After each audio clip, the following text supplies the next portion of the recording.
love my it's trophy wife highlighter. Hey, darling, Danetha here, creator of Money Mimosas and the host of the Money Sex Power podcast. If you're new to my channel, welcome. If you tuned in before, great to have you back. Today is one of my favorite days. It's Friday, which means I will be answering some of your money questions that you've submitted.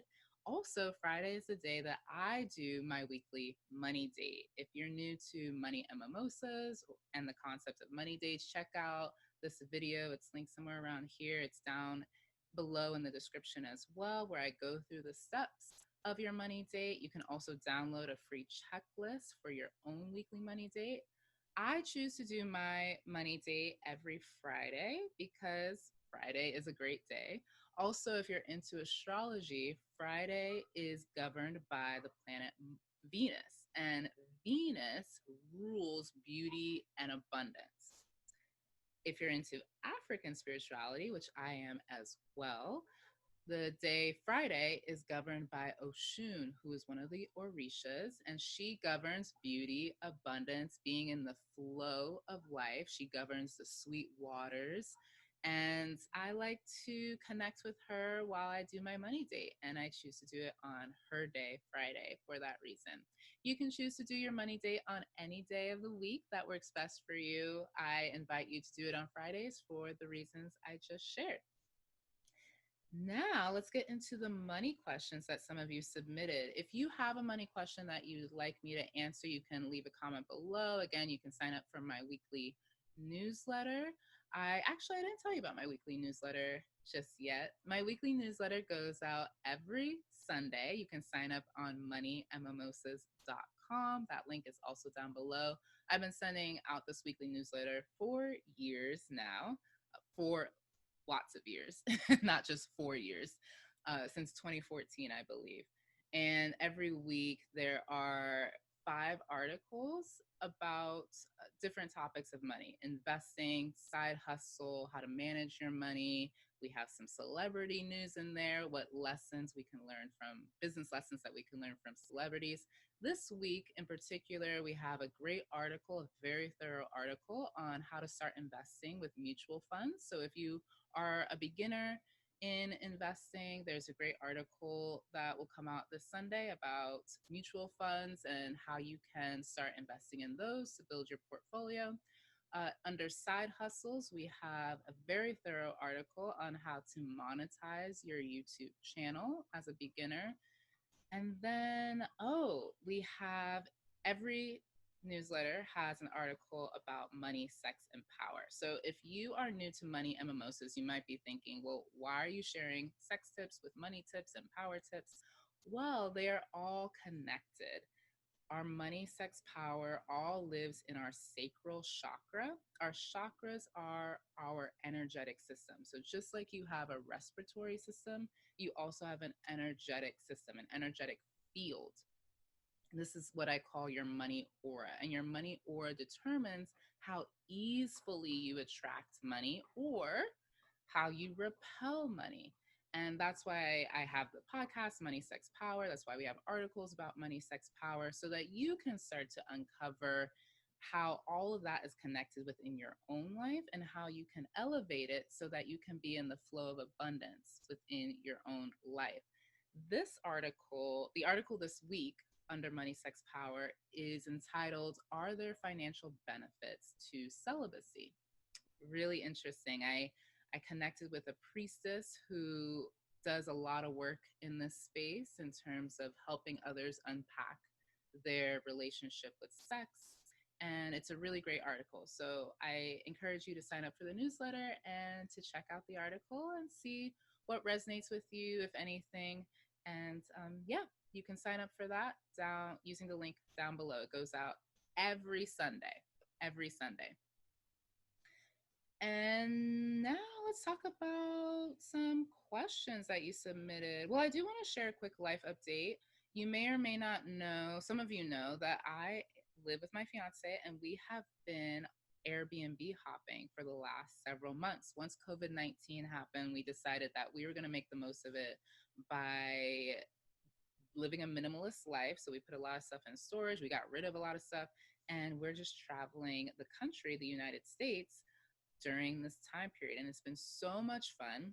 We were living in San Francisco Bay Area. Then we moved to Bend, Oregon for 3 months, which I love, love Bend, Oregon. If you're from Bend, Oregon, if you've been to Bend, Oregon, leave me a comment below because Bend is one of my favorite places in the world. That's where my fiance and I got engaged, in fact. And so we spent some time there. It was incredible. And now we're in Utah. And this week we went to Bryce Canyon. So beautiful. I'll share some photos with you. Oh, it was majestic. And we're really looking forward to this time here. And after that, we'll bounce to another place. Each month, we're in a different Airbnb, possibly a different state. We'll be in another state next month, and I'll share that with you once we're there. We're just playing it by ear and having fun. So, wanted to share that quick little life update with you before we hop into the money questions. All right. So, the first money question is from Marlon. Marlon is from Chicago. Hey, I lived in Indiana for many, many years. Love the Midwest. So Marlon's question is, what is the best approach for a person who is trying to live their richest life, but is living with / married to a financially irresponsible person? Hmm. That is a multi-layered question, Marlon. And I would love to answer it for you. At least give you some insight so that you can see what resonates and you can figure out you can navigate your own path through this because every relationship is different. The first thing I would say is we want to first get clear on what you mean by irresponsible. There is sometimes when we think of someone as being responsible with money versus irresponsible with money, we're using definitions based upon what society is telling us is responsible and irresponsible. So my invitation right off the bat is for you to clarify what irresponsible means and why is that irresponsible behavior for you. And then we can talk about what's the best approach for a person who's trying to live their richest life with someone who you say is irresponsible. I'm going to replace that word with married to married to a person that has different financial values. Okay, because what you may consider to be responsible financial behavior, they may see it differently than you. I guarantee they likely see it differently than you. And so the issue is there's a friction in values. Each party has not communicated their values, their financial values, to themselves and then to the partner in the relationship. So that's where we want to start. We want to reframe the question and address why there's a mismatch in financial values. And the reason why we want to do that is because after working with a lot of couples, including my own relationship, my own personal romantic relationship, I came to realize that money is how someone relates to money is very similar to how someone relates to love. Let me clarify.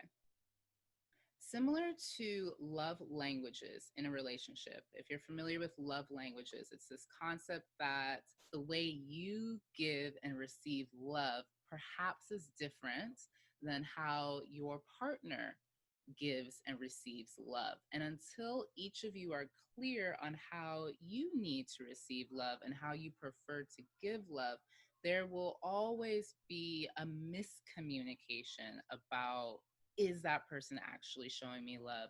Is this a loving relationship?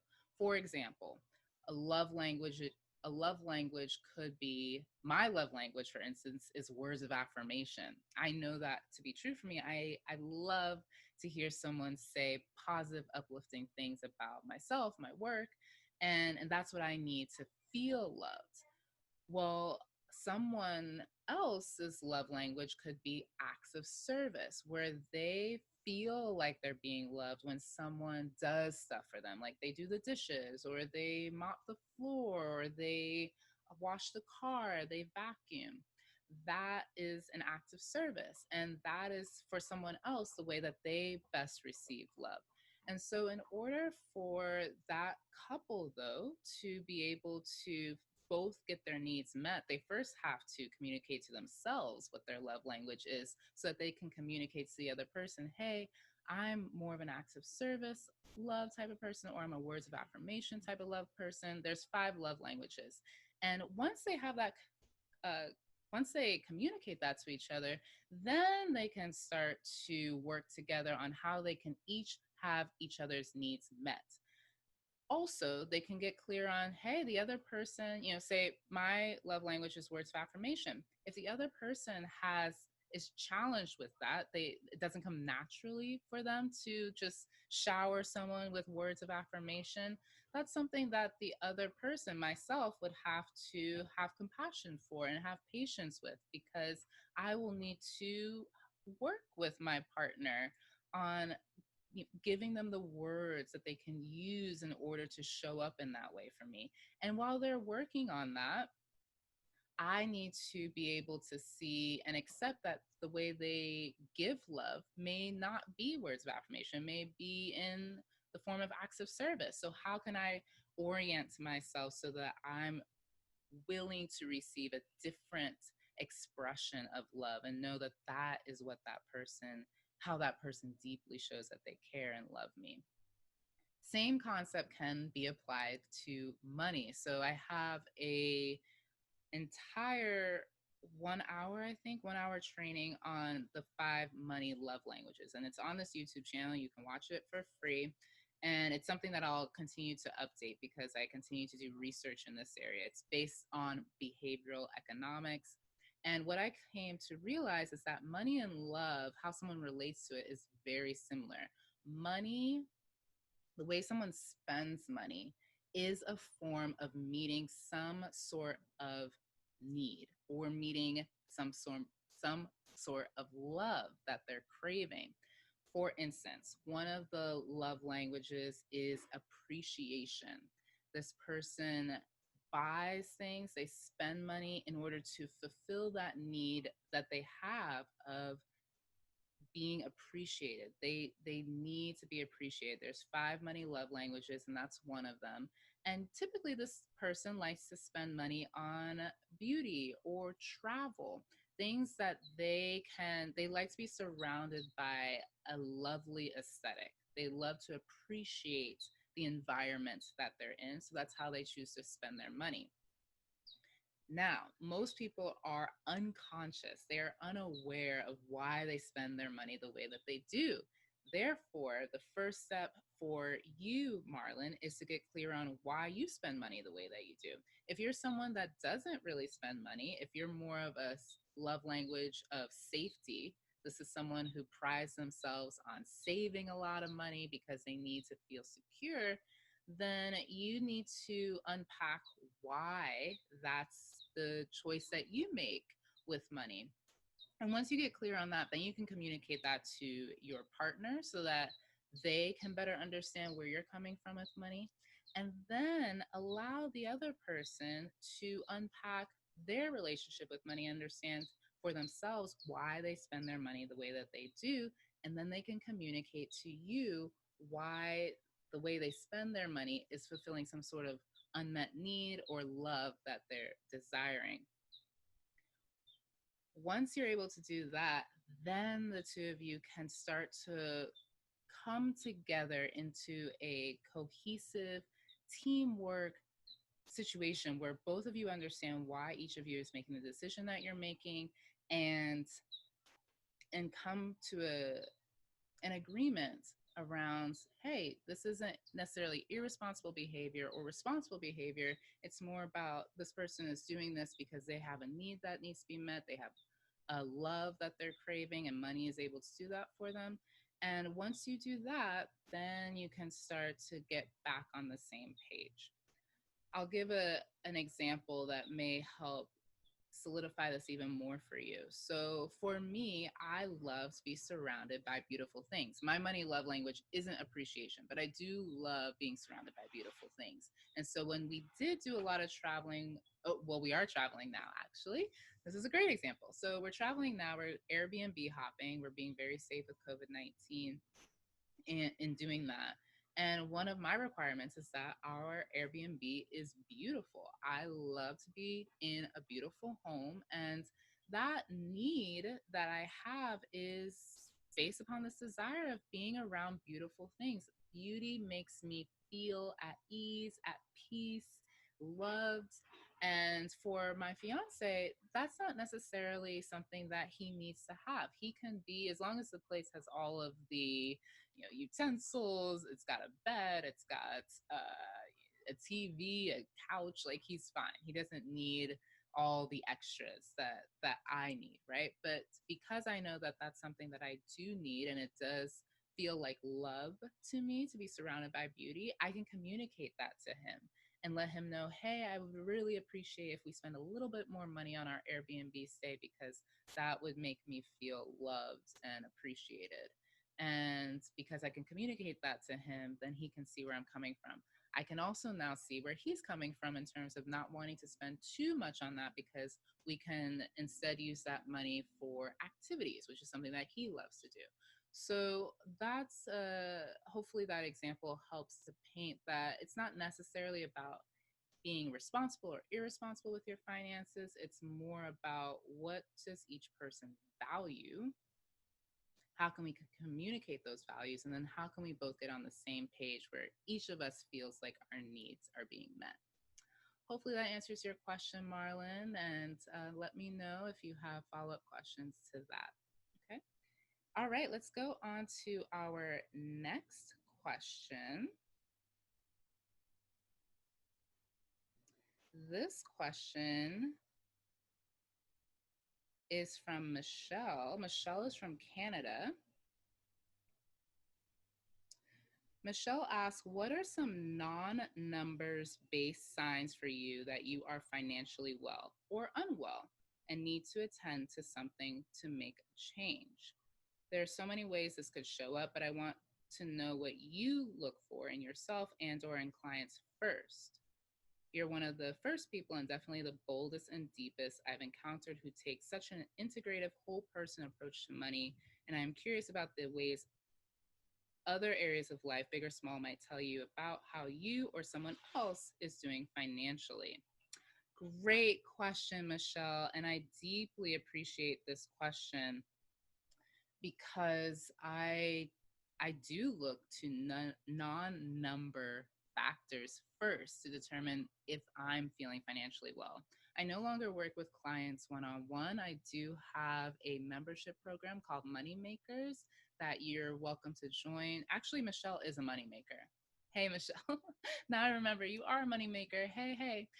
If any of you watching would like to join Money Makers, you can join the membership program. The link is down below. And you, in the Money Makers, you get access to more information about how to manage your money, all the financial education that you didn't learn in school that we all should have learned in school. That's in the Money Makers. So Michelle is one of the Money Makers. And I love this question, Michelle. Thank you for asking. And I actually wrote this out because I wanted to make sure I covered all my points. So being financially well, which is financial well-being, is the is the hallmark of being at peace and in the flow of abundance, because it takes into account numerical numbers. It takes into account numbers like the actual amount of money in your savings account, the actual amount of money in your investment accounts, and all the things, the income, your income, all of that. It also takes into account how you feel. We all know people who on paper are doing well financially, but still feel anxiety and stress about their finances. And then we know people who on paper are struggling financially, but have found some sort of peace and joy. And we want to combine those two. We want to be great on paper. We want our finances to be stellar. And we also want to feel that way as well. We want to feel joy. We want to feel peace. We want to feel balanced. So when I think about unwell signs, like what are some unwell signs for me? This is when I'm feeling a lack of inspiration. I'm feeling exhausted. I'm feeling overwhelmed. I'm easily distracted and I don't know what I want. That's when I know that the way that I'm currently earning money isn't doing it for me. And if I don't address it then, because the emotions show up first. If I don't address it when the emotions show up, eventually it's going to show up in my bank account. And I'd rather address it when I start to feel a tinge of being easily distracted or uninspired before it actually gets to the point where I'm in a dire financial situation, which I have been before because I didn't listen to my emotions. And so when those are unwell signs for me, that I invite you to look within yourself and apply it to your own situation. When I'm feeling financially well, the well signs for me include feeling inspired, a sense of expansion in my body. This requires being in touch with your physical sensation. So I know I know how expansion feels in my body. And when I feel it, then I know I'm on the right track when it comes to any financial pursuit of mine. When I feel strong in my body, when I have clarity, I know what I want and I know the next step to take to get there. That doesn't mean that I know all the steps that I need to take in order to achieve whatever goal, but I know the very next step to take. I also feel a sense of peace in my body. And for me, peace sometimes feels like a nice warm bath. It feels sometimes I sense the smell lavender all of a sudden just comes over me, and there's no lavender around. I'll just smell it. That's what peace feels like for me. So you'll have to determine for yourself what that means for you, but those are the signs that I look for. And I base my financial decisions on how I feel. Yes, I do look at data, and yes, I do ground myself in analytics. I also look to my emotions first first and foremost, and then at the end as well. If I'm making a decision, if I'm looking at my decision making process as a circular thing or a linear thing, first I check in with my emotions, then I look at the data, and then I'll check back in with my emotions at the end of that to make a decision. So I hope that answers your question, Michelle. Thanks so much for sending it in. And I'm so excited that you're a money maker as well. All right. And then the last question that I'm going to answer today, let's see. This comes from Rebecca. And Rebecca didn't say where she's from, but okay. So Rebecca says, I'm turning 28 this month and hitting my Saturn return next year. Very exciting. I've worked in nonprofits so far, but just started working for a biotech company. I'm ready to get real about managing my money. My question is, what are the basics I should be looking out for? Is there a checklist for financial health? I know I need to make a budget, do direct deposits and savings, retirement account, but there's so much to know about. How should I start investing if I don't have a lot of money at all? Ooh, well, congratulations, Rebecca. Happy birthday, and congratulations on the new position. Very exciting. So I would say you have a lot of questions here, and I want to make sure I touch on all of them. And so you start off by saying, I want to get real about managing my money. Okay, great. So when you say get real, I would say that that means you want to start bringing awareness to your financial decisions. So the first step to bringing awareness with your financial decisions is to sit down every week to look at your financial decisions. You can do that with the weekly money dates. You can use the checklist that's linked down below. And that's how you can start to get real with your finances. Getting real just means that you are grounded in reality. You know exactly where your money is going, and you know exactly how much is coming in, and you know why you're making those decisions as well. So that's what getting real about your money is being grounded in reality. And then, is there a checklist for financial health? Great question. The money date checklist is where you can do a checklist on your health, financial health. There's also a quiz that you can take on moneymimosas.com. Just head to moneymimosas.com. It'll pop up, and there's a 10-question quiz. It'll take you less than 2 minutes to determine your financial health. So go ahead and take that quiz. And then you finish off by saying, how should I start investing if I don't have a lot of money at all? Okay, so having a lot of money is relative. I'm not sure what that means for you, but I would say, since you feel like you don't have a lot of money, The first step is the fundamentals. Before you start investing, get clear on where you stand financially. Get clear on what your income is. And that sounds so basic, but you really have to start with how much money is actually coming into your checking account after taxes, after any retirement contributions, all of that. Get clear on that. Then you want to get clear on how much you're spending each and every month. Know that number, tally it all up. Your insurance, your rent or mortgage, how much you typically spend on food, everything. Tally it up. That money date checklist will help you out with that. And then you want to get clear on where you're at with your savings. Do you have 3 to 6 months saved? I like to use that as a benchmark, especially now that we've all been through COVID-19. We know how necessary it is to have a cash cushion. So ensure that you've got that. And the only way you'll know that you have 3 to 6 months saved is if you know how much you spend each and every month. So you want to know how much you spend each and every month to know what that times three means for you or that times six means for you. And then once you've got that cash cushion figured out, you also you also want to look at your debt too, right? You want to know how much credit card debt you have, if you have any. Look at your interest, the interest rate on those credit cards, any other debt that you have, any loans that you have. You want to take a look at, and you want to calculate your net worth. So your net worth is your assets minus liabilities equals your net worth. Net worth is assets minus liabilities equals net worth. And that's a baseline for you to determine your financial health from a numerical standpoint. And so all of your assets are the amount of money in your savings, your checkings, any investments you have, and then your liabilities, the things that you'll subtract from that is any debt that you have. And then what you're left with is your net worth. It could be a net loss, which is a negative, or it could be positive. Wherever it is, don't judge it. Just know that that's your baseline. And that's how you'll determine where you stand, where your financial health stands from a numerical standpoint.